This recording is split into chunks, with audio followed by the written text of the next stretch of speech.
Hi, I am Michael Buckoff, the founder, owner, and the materials writer for OTC, the online TOEFL course. And you completed, it looks like, my free TOEFL speaking writing practice test evaluation. So you chose to do the integrated writing practice test, right? And in this video, I'm going to give you some feedback on that. Based on my analysis and evaluation of what you wrote, your integrated writing score is 2.5 out of 5, or 17 points out of 30. If I graded this essay on just these first two paragraphs, your score will be pretty high. Because notice, you talk about the passage and the lecture, and then the next paragraph you talk about the reading passage here, then you talk about the lecture. But then after these two paragraphs, you kind of lose that chunking, compare and contrast organization.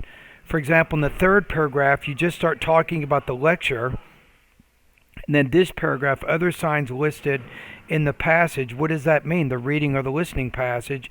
And then finally, he. Who is he? Is this the author in the reading passage? Is this a speaker in the lecture?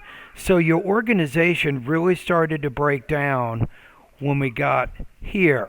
So the message is, when you're doing this kind of writing, just follow what you did in those first two paragraphs. So you have an introduction, you state the main point of the reading and the lecture. You explain what the connection is. Then when you get to the next paragraph, you talk about the reading point number 1 along with listening point number 1.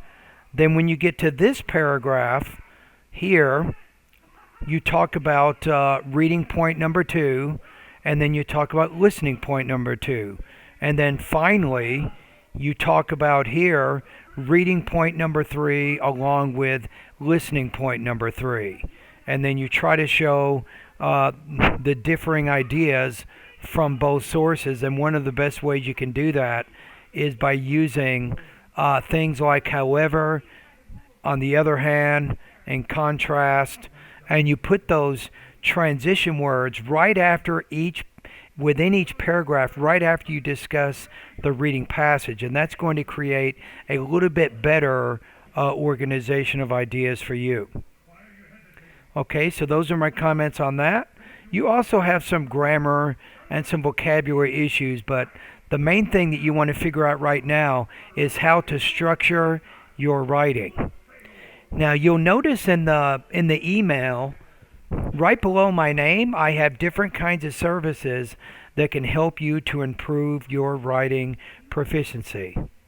I have TOEFL private lessons. I have a TOEFL speaking and writing service you can learn more about, and I have online TOEFL courses to help you improve your overall score and then specific subtotal scores in the reading, listening, speaking, and writing. All right? Thank you.